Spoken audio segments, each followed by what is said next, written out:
Hello అబ్బాయిలు అమ్మాయిలు, ఈ రోజు మనం మంచి Korean psycho thriller cinema explanation చూద్దాం. కిల్లర్ ఒక అమ్మాయిని చంపుతుంటే హీరో చూస్తాడు. సో కిల్లర్ హీరోని కూడా టార్గెట్ చేస్తాడు. హీరో తన ఫ్యామిలీని ఆ కిల్లర్ నుండి ఎలా సేవ్ చేసుకోగలిగాడు అనేది మిగతా కథ. మూవీ మొత్తం టెన్షన్ తో దడ పుట్టిస్తుంది. ద విట్నెస్ మూవీ 2018 లో రిలీజ్ అయిన కొరియన్ థ్రిల్లర్. ఈ మూవీని చూడాలి అనుకునే వాళ్ళు స్ట్రీమింగ్ లో లేదు. ఇక ఫుల్ స్టోరీలోకి వెళ్లే ముందు నాదొక చిన్న రిక్వెస్ట్. నేను ఎంతో కష్టపడి మంచి మూవీస్ మీ ముందుకు తేయడానికి ట్రై చేస్తున్నాను. ఈ వీడియో గనక మీకు నచ్చినట్లయితే లైక్ చేయండి అండ్ వీడియోని మీ ఫ్రెండ్స్ కి షేర్ చేయండి. ఛానల్ ని సబ్స్క్రైబ్ చేసుకోండి అండ్ నోటిఫికేషన్స్ కోసం వీడియో కింద ఉన్న బెల్ ఐకాన్ ని క్లిక్ చేయండి. మేము ఏ వీడియో అప్లోడ్ చేసినా వెంటనే మీకు నోటిఫికేషన్ అందుతుంది. ఇక ఫుల్ స్టోరీలోకి వెళ్తే ఓపెనింగ్ సీన్ లో మనకు ఒక పెట్రోల్ బంక్ ని చూపిస్తారు. కిల్లర్ కారు డిక్కీలో ఒక లేడీని కిడ్నాప్ చేసి బంధిస్తాడు. పెట్రోల్ కొట్టేవాడు డిక్కీ నుండి వచ్చే సౌండ్స్ వింటాడు. కానీ కిల్లర్ మ్యూజిక్ వాల్యూమ్ ని పెంచుతుంటే క్లియర్ గా సౌండ్స్ వినపడవు. ఇక డౌట్ తోనే భయంగా పెట్రోల్ పోసి డబ్బు తీసుకుంటాడు. కిల్లర్ ఫేస్ మనకు సరిగ్గా కనిపించదు. కిల్లర్ లేడీని అడవిలోకి తీసుకెళ్లి హత్య చేయాలని చూస్తాడు. కానీ ఆ అమ్మాయి కిల్లర్ ని బలంగా తోసేసి పారిపోతుంది. ఆమె పరిగెత్తుతూ అపార్ట్మెంట్ వద్దకు వెళ్తుంది. కట్ చేస్తే మనకు హీరోని చూపిస్తారు. హీరో ఒక లాయర్, ఒక కేసు విషయంలో డిసప్పాయింట్ అయి ఉంటాడు. కానీ రీసెంట్ గానే అపార్ట్మెంట్ లో ఒక ఫ్లాట్ ని కొనుక్కొని ఉంటాడు. ఇక కొలీగ్స్ అండ్ ఫ్రెండ్స్ పార్టీ ఇవ్వమని కోరగా హీరో వాళ్ళకు మందు పార్టీని ఇస్తాడు. హీరో కూడా ఫుల్ గా మందు కొట్టి తన అపార్ట్మెంట్ కి వెళ్తాడు. లిఫ్ట్ లో చోయ్ అనే లేడీ కనిపిస్తుంది. ఈమె 4th ఫ్లోర్ లో 405 అనే ఫ్లాట్ నెంబర్ లో ఉంటది. హీరోనేమో 6th ఫ్లోర్ లో ఉంటాడు. హీరోకి బయట నుండి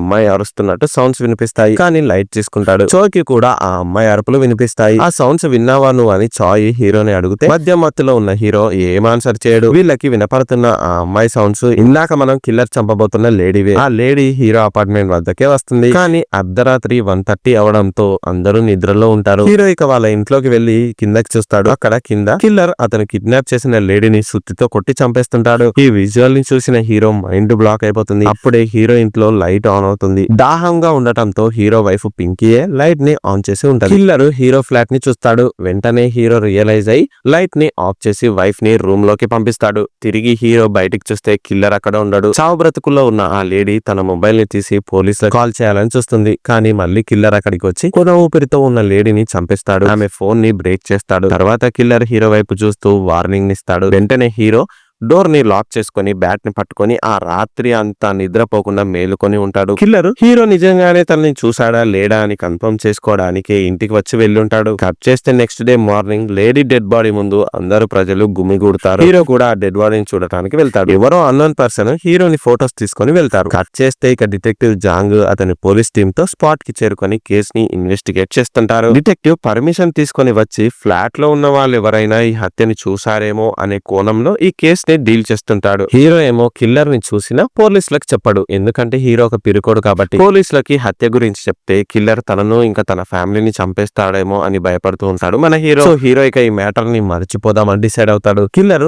అర్ధరాత్రి 2 AM కి లేడీని హత్య చేశాడని పోలీసులకి తెలిసిపోతుంది. కానీ కిల్లర్ ఫేస్ ని చూద్దామంటే అక్కడ దగ్గరలో ఒక్క సీసీ కెమెరా కూడా ఉండదు. డిటెక్టివ్ ఇంకా అతని టీమ్ తో అపార్ట్మెంట్ లో ఉన్న అన్ని ఫ్లాట్స్ కి వెళ్లి ఆ రోజు నైట్ ఏమైనా సౌండ్స్ వినిపించాయా అని అడిగితే మాక్సిమం అందరూ తెలియదు, వినపడలేదని చెప్తారు. ఫైనల్ గా ఒక స్కూల్ అమ్మాయి మాత్రం నేను సౌండ్స్ విన్నా, కానీ బయటకెళ్లి చూద్దామంటే మా అమ్మ తిట్టి పడుకోబెట్టింది అని చెప్తుంది. ఇదిలా ఉంటే హీరో ఒక రోజు ఇంకా పోలీసులకి కిల్లర్ గురించి చెప్దామని డిసైడ్ అయిపోతాడు. నేను ఆ రోజు నైట్ జరిగిన హత్యని చూశాను, కిల్లర్ ని కూడా క్లియర్ గా చూసిన అని అన్నోన్ ఐడెంటిటీతో మెయిల్ ని రాసి సెండ్ చేద్దాం అనుకుంటాడు. కానీ పోలీసులు తన ఐడెంటిటీని బయట పెడితే ఫ్యామిలీ రిస్క్ లో పడుతుంది. ప్లస్ అప్పు చేసి రీసెంట్ గానే ఫ్లాట్ కొన్నాం కదా అని హీరో అనుకుంటాడు. సో హత్య గురించి హీరో మర్చిపోతాడు. కట్ చేస్తే మరుసటి రోజు హీరో పాప పెంచుకునే పెంపుడు కుక్క బిబ్బి తప్పిపోతుంది.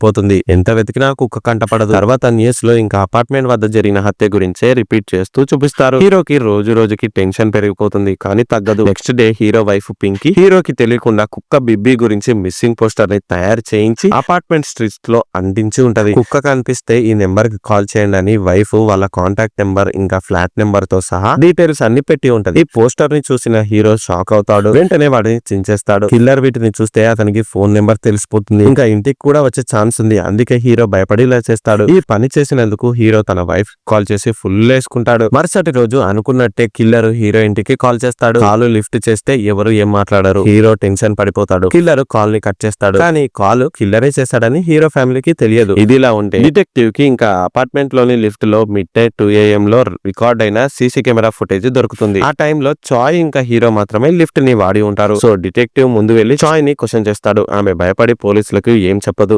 నేను నేను ఏ సౌండ్స్ వినలేదని హీరో లాగే అబద్ధం చెప్తుంది ఈమె. తర్వాత డిటెక్టివ్ హీరో ఫ్లాట్ కి వెళ్తాడు, కానీ ఇంట్లో హీరో ఉండడు, ఆఫీస్ కి వెళ్లి ఉంటాడు. నా హస్బెండ్ మిడ్-నైట్ 2 AM టైంలో ఇంటికి తాగొచ్చాడు. ఆ రోజు నేను వాటర్ తాగడానికి లైట్స్ ని ఆన్ చేస్తే నన్ను తిట్టి లైట్స్ ని ఆఫ్ చేశాడు. నేను ఆ మ్యాటర్ నే మర్చిపోయినా అని ఇప్పుడు వైఫ్ పింకీ డిటెక్టివ్ తో చెప్తుంది. అంటే హీరో ఆ రోజు నైట్ పక్కా ఏదైనా అన్యూజువల్ థింగ్ చూసి ఉండొచ్చని డిటెక్టివ్ అనుకుంటాడు. హీరో ఇంటి బాల్కనీ నుండి డిటెక్టివ్ లేడీ డెడ్ బాడీ పడి ఉన్న స్పాట్ ని చూస్తే విజువల్ క్లియర్ గా కనిపిస్తది. సో డిటెక్టివ్ ఇంకా హీరోని కలిసేందుకు బయలుదేరుతాడు. హీరో ఆఫీస్ నుండి ఇంటికి రిటర్న్ అయ్యే టైంలో కిల్లర్ హెల్మెట్ ఇంకా బ్లాక్ డ్రెస్ ని వేసుకొని ఫాలో అవుతూ ఉంటాడు. హీరో భయంగానే నడుస్తూ ఉంటాడు. అప్పుడే అక్కడికి డిటెక్టివ్ వచ్చి హీరోని క్వశ్చన్ చేస్తాడు. నువ్వు ఆ రోజు నైట్ ఏమైనా సౌండ్స్ విన్నావా, చెప్పు, నువ్వు ఆ హత్యను చూసావు కదా అని అడిగితే హీరో అబద్ధం చెప్తాడు, నాకేం తెలీదని చెప్తాడు. ప్లస్ కిల్లర్ వెనకాలే ఉన్నాడు కదా, నిజం చెప్తే కిల్లర్ హీరోని చంపేస్తాడేమో అని ఊహించి నిజాన్ని హీరో దాస్తాడు. హీరో కిల్లర్ గురించి ఏదో దాస్తుందని డిటెక్టివ్ మనసులో అనుకుంటాడు. డిటెక్టివ్ ఇప్పుడే వాళ్ళు డెడ్ బాడీ దొరికిన రోజు తీసిన అపార్ట్మెంట్ రెసిడెన్స్ ఫొటోస్ ని హీరోకి చూపిస్తాడు. నార్మల్ గా వాళ్ళ వీధిలో హత్య జరిగితే చుట్టుపక్కల వాళ్ళు వచ్చి చూడటం కామనే, కానీ అపార్ట్మెంట్ కి ఏ విధంగా సంబంధం లేని ఒక అన్నోన్ పర్సన్ వచ్చి హత్య జరిగిన స్పాట్ ని పరీక్షించి వెళ్లి ఉంటాడు. వాడి ఫోటోని కూడా డిటెక్టివ్ తీసి ఉంటాడు. ఆ ఫోటోని డిటెక్టివ్ హీరోకి ఇప్పుడు చూపించి వీడేనా కిల్లర్ చూసి చెప్పని అడుగుతాడు. హీరో ఆ ఫోటోని చూసి షాక్ అవుతాడు. అప్పుడే డిటెక్టివ్ కి ఒక కాల్ వస్తుంది, కిల్లర్ దొరికాడు, వెంటనే స్పాట్ కి రండి అని ఇన్ఫర్మేషన్ వస్తుంది. ఫోటోలో ఉన్న వ్యక్తి పేరు కిమ్. వీడు చనిపోయిన జాస్మిన్ కి ఎక్స్ బాయ్ ఫ్రెండ్. ఒక రోజు జాస్మిన్ కిమ్ మీద హారాస్మెంట్ కంప్లైంట్ ని కూడా ఇచ్చి ఉంటది. సో కిమ్ జాస్మిన్ ని టార్చర్ చేసేవాడు. ఆ కోపంతోనే ఆమెని హత్య చేసిందని పోలీసులు నిర్ధారణకి వస్తారు. ఇప్పుడు డిటెక్టివ్ అండ్ టీమ్ అతన్ని అరెస్ట్ చేయడానికి వెళ్తారు. కానీ ముందుగానే ఇన్ఫర్మేషన్ ని తెలుసుకున్న కిమ్ పోలీసులను చూసి పారిపోతాడు. ఈ చేస్ లో కిమ్ సక్సెస్ఫుల్ గా డిటెక్టివ్ గ్యాంగ్ నుండి ఎస్కేప్ అయి పాడుబడిన అపార్ట్మెంట్ లోకి దూరుతాడు. అప్పుడే కిమ్ కి తన ex girlfriend Jasmine phone నుండి ఒక కాల్ వస్తుంది. కిమ్ షాక్ అవుతాడు. భయపడుతూ కిమ్ కాల్ ని ఆన్సర్ చేస్తాడు.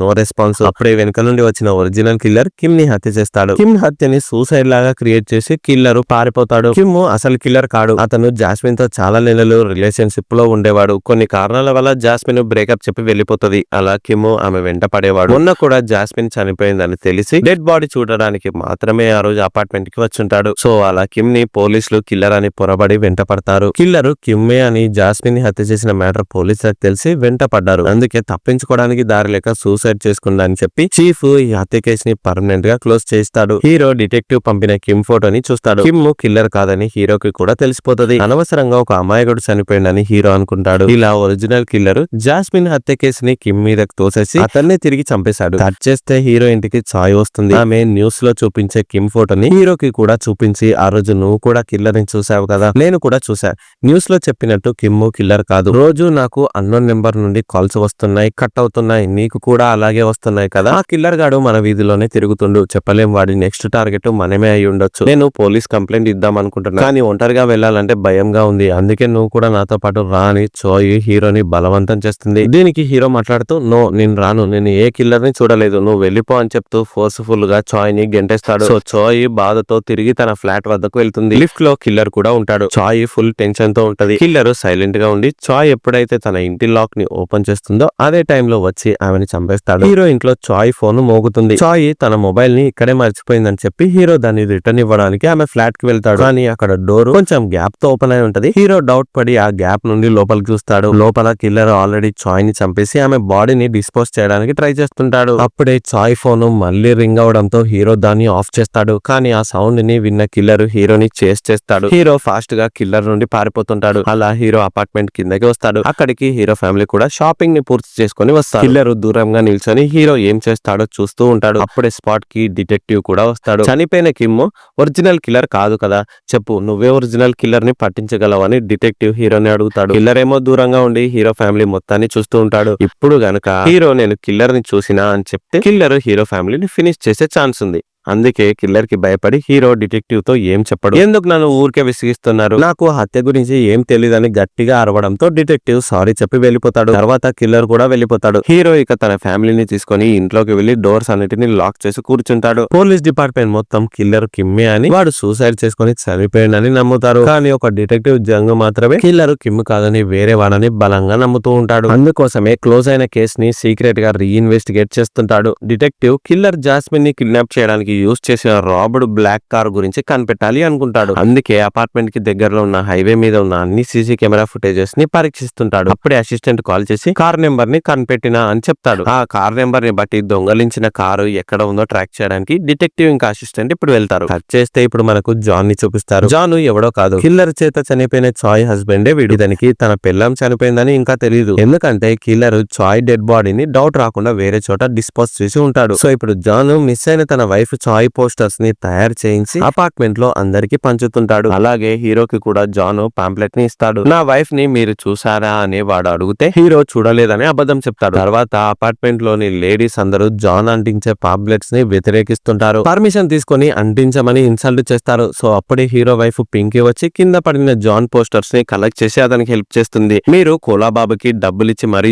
జాన్ అంటించే పోస్టర్స్ ని రిమూవ్ చేయిస్తున్నారు, సిగ్గు లేదా? మీరు కూడా మిస్ అయితే మీ హస్బెండ్స్ ఇలాగే చేస్తారు కదా, మరి ఎందుకు జాన్ ని ఇన్సల్ట్ చేస్తున్నారు అని ఫుల్ క్లాస్ పెడుతుంది. కోలా అనేవాడు మత్స్యస్థిమితం సరిగ్గా లేని కుర్రాడు. వాళ్ళ బామ్మతో జీవనం సాగిస్తుంటాడు. చెత్త పేపర్స్ ని పాత సామాన్ని కలెక్ట్ చేసి డబ్బులు సంపాదిస్తుంటాడు. సో అపార్ట్మెంట్ లేడీస్ కోలాగాడికి డబ్బులు ఇచ్చి జాన్ అంటించే పోస్టర్స్ ని తీపిస్తుంటారు. అందుకే పింకీకి కోపం వస్తుంది. కట్ చేస్తే డిటెక్టివ్ ఇంకా అసిస్టెంట్ కి కిల్లర్ వాడిన కారు దొరుకుతుంది. కానీ కిల్లర్ గాడు దీన్ని పూర్తిగా డ్యామేజ్ చేసి నిప్పటించి ఉంటాడు. అందులో ఉన్న జీపీఎస్ ట్రాకర్ ని కనిపెట్టిన డిటెక్టివ్ అసిస్టెంట్ కి ఇచ్చి దాని డాటాని రికవర్ చేయమని చెప్తాడు. సో దీని వల్ల కిల్లర్ ఏ ప్లేసెస్ కి వెళ్ళిండు, ఎక్కడెక్కడ తిరిగిండు మొత్తం ఇన్ఫర్మేషన్ తెలిసిపోతుంది. సో అసిస్టెంట్ ఆ పనిలో ఉంటాడు. తర్వాత కిల్లర్ అడ్రస్ డిటెక్టివ్ కి తెలిసి అసిస్టెంట్ తో అక్కడికి వెళ్తాడు. అది ఒక పాడుబడిన విల్లా. కిల్లర్ ఆ టైంలో అక్కడ ఉండడు. సో డిటెక్టివ్ కిల్లర్ రాక కోసం దూరంగా ఒక కార్ లో కూర్చొని వెయిట్ చేస్తుంటాడు. ఈ టైంలో ఒక విట్నెస్ ఉంటే బాగుంటదని అసిస్టెంట్ అంటాడు. ఎందుకంటే ఇప్పుడు పోలీసులు కిల్లర్ ని అరెస్ట్ చేసిన సాక్షి లేడు అంటే ఆ కేసు చెల్లదు. అందుకే డిటెక్టివ్ మళ్ళీ హీరో వద్దకు వెళ్తాడు. ఇక్కడేమో కిల్లర్ ని రెక్కీ చేయమని డిటెక్టివ్ అసిస్టెంట్ ని జాబ్ లో పెడతాడు. కట్ చేస్తే డిటెక్టివ్ మళ్ళీ హీరోని కలిసి ఇప్పుడు ఒరిజినల్ కిల్లర్ ఫోటోని హీరోకి చూపిస్తాడు. వీడే కదా నిజం చెప్పు, కిల్లర్ వీడే, ఒప్పుకో, వాడిని జైల్లో వేయొచ్చు అని ఎంత అడిగినా హీరో ఒప్పుకోడు. కిల్లర్ ఫోటోని చూసిన హీరోకి ఫ్యూజ్ ఎగిరిపోతుంది. సో ఇప్పుడు డిటెక్టివ్ ఇంకో నిజాన్ని హీరోకి చెప్తాడు. ఆ రోజు హత్య జరిగే టైంలో నువ్వు ఇంకా చాయ్ మాత్రమే లిఫ్ట్ లో ఉన్నారని అనుకున్నా, కానీ కోలా కూడా లిఫ్ట్ లో ఉన్నాడని చెప్పగానే హీరో షాక్ అయిపోతాడు. వెంటనే హీరో కోలాని కలిసి అరే ఆ రోజు నువ్వు కిల్లర్ ని చూసావు కదా అంటే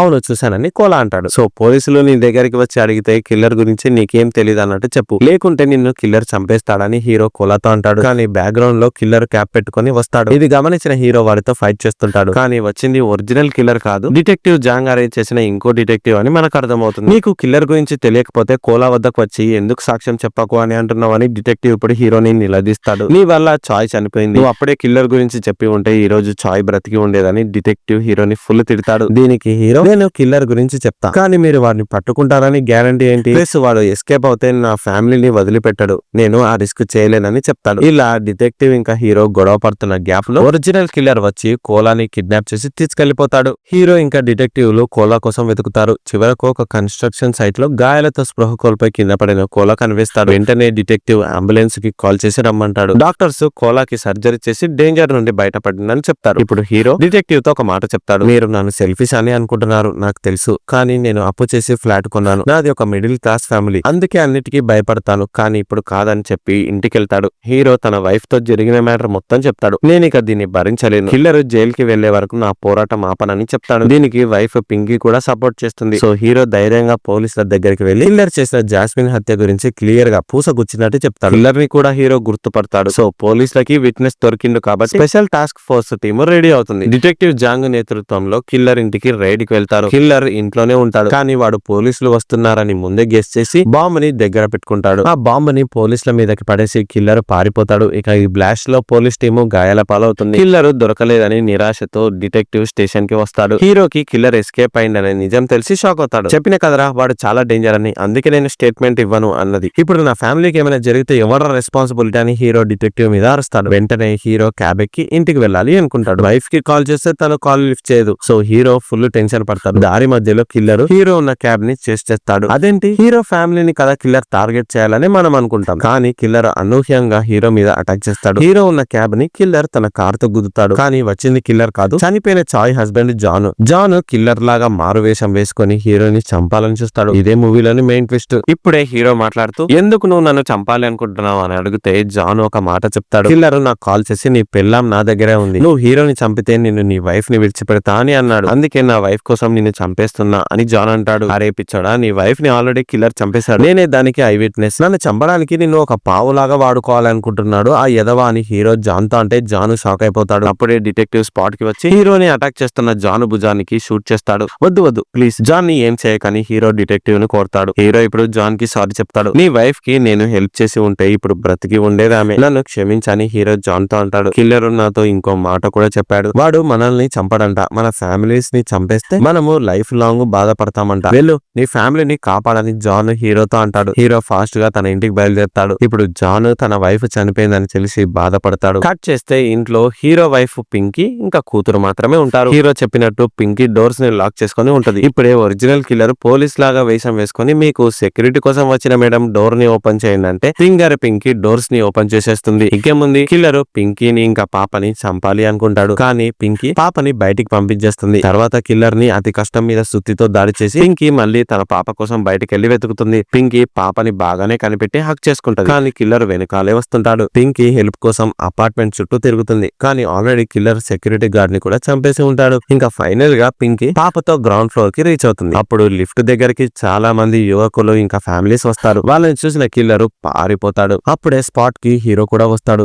ఇప్పుడు గనుక నేను కిల్లర్ ని పట్టుకోకపోతే వాడు చచ్చినా దొరకడు, వాడి కథ ఇప్పుడే ఫినిష్ చేయాలని చెప్పి కిల్లర్ ని చేస్తాడు మన హీరో. కిల్లర్ అడవిలోకి వెళ్తాడు. హీరో కూడా వెళ్తాడు. ఇప్పుడు హీరోకి ఇంకా కిల్లర్ కి భీకరమైన ఫైట్ జరుగుతుంది. కిల్లర్ చాలా పవర్ఫుల్. హీరోని చావు దెబ్బలు కొడతాడు. ఇక హీరో అతి కష్టం మీద కిల్లర్ ని ఓడగొడతాడు. అప్పుడే ఫుల్ వర్షం స్టార్ట్ అయి వరద నీరు ప్రవహిస్తుంది. ఆ వాటర్ ఫోర్స్ కి హీరో ఇంకా కిల్లర్లు కొట్టుకొని పోతారు. ఆ వరద ఫోర్స్ కి కిల్లర్ ఇది వరకు చంపిన అందరి మనుషుల డెడ్ బాడీస్ బయటపడతాయి. అంటే కిల్లర్ తను హత్య చేసిన వాళ్ళందరినీ ఈ అడవిలోనే పుడిచిపెట్టి ఉంటాడు. మనం బిగినింగ్ లో చూసిన జాస్మిన్ అనే అమ్మాయిని కూడా ఈ అడవికే తీసుకొని రావడం కూడా దీనికోసమే. సో ఇప్పుడు హీరో దెబ్బలకి ఇంకా వరదలో కొట్టుకొని పోయిన కిల్లర్ చనిపోతాడు. కట్ చేస్తే పోలీసులు డెడ్ బాడీస్ ని రికవర్ చేస్తారు. హీరోకి ఫుల్ రికగ్నిషన్ వస్తుంది. హీరో మీద అటాక్ చేసిన జాన్ ని డిటెక్టివ్ విడిచిపెడతాడు. అసలు కిల్లర్ హత్యలు ఎందుకు చేసిండనే రీజన్ ఎవరికి తెలియదు. జంతువులు ఆకలి వేసినప్పుడే కదా వేటాడి చంపేది, కిల్లర్ కూడా అంతే అని డిటెక్టివ్ హీరోతో అంటాడు. కట్ చేస్తే ఇక హీరో తను కొనుక్కున్న ఫ్లాట్ ని అమ్మేసి వేరే ఊరికి షిఫ్ట్ అవుదామని ఫ్యామిలీతో అంటాడు. సో ఫ్యామిలీ కూడా ఓకే చెప్తారు. లగేజ్ అంతా ప్యాక్ చేసి షిఫ్ట్ చేస్తారు. హీరో ఒంటరిగా నడుచుకుంటూ వెళ్లి కిల్లర్ జాస్మిన్ ని చంపేసిన స్పాట్ దగ్గర నిల్చుంటాడు. రాత్రి అవుతుంది. హీరో హెల్ప్ అని గట్టిగా అరుస్తాడు. అపార్ట్మెంట్ నుండి ఒక్క